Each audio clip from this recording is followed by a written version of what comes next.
Hello there! Today I have a very special video for you guys as I will be revealing an exclusive world premiere of a new Shadowverse card coming up in the brand new expansion Darkness Over Vellsar. Before we get into it, some of you guys might know me as the face that commentates SVO nowadays, so hope you guys have been enjoying that. I want to also give a big thank you to Cygames as well as TempoStorm for letting me actually do this reveal. I'm very thankful for being part of the Shadowverse community and getting to do something as grandiose as a card reveal. And also, if you want a further explanation of the impact of today's card, there will be a link in the description to an article by Hishiro, so huge shout outs to him as well for helping out with discussing this card as well. But now let's not waste any more time and get into it. Here is today's exclusive card reveal, which is Portalcraft's Miriam Mutinous being. She's a gold follower that is 6 cost with 4/4 stats with 6/6 on evolve. She has an accelerate 1 effect, which states to destroy an allied follower and put a paradigm shift into your hand. And then on her actual 6 cost body, she has a fanfare effect, which says if resonance is active for you, you recover 2 play points, thus refunding you some cost to make future plays.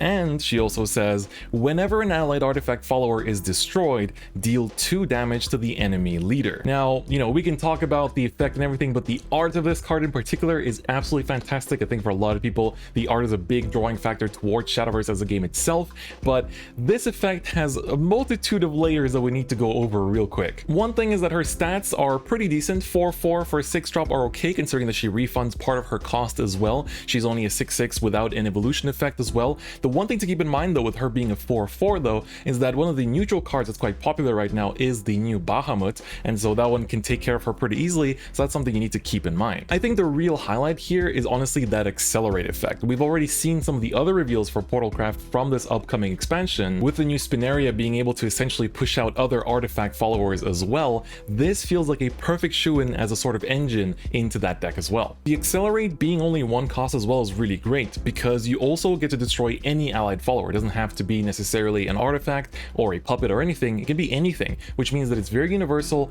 and it generates a paradigm shift. And that is of course very important. If you played Portal in the last few expansions, you'll know how reliant it has been on the paradigm shifts to basically have those big tempo swings and just get discounted. That leads to an explosive burst of damage. Now, speaking of explosive bursts of damage, she has that effect that every time an artifact follower is destroyed, you get to deal 2 damage to the opponent's leader. Keep in mind there's the airstrike artifact, which actually deals damage after being destroyed. Therefore, combining that as well as this effect leads for a lot of big burst damage. And keeping in mind that due to Vertex Colony rotating out with this expansion coming out, this might be an actual potential win con for this deck as well, because you suddenly have this huge burst of damage that gets opened up right out the gates if you just save up your paradigm shifts and you basically go into a bunch of airstrikes, run them into your opponent's units, and then basically put 4 damage into your opponent's face every time they get destroyed. On top of that, because she refunds 2 play points when coming into play, once you're at 10 play points, you know, going into the late game,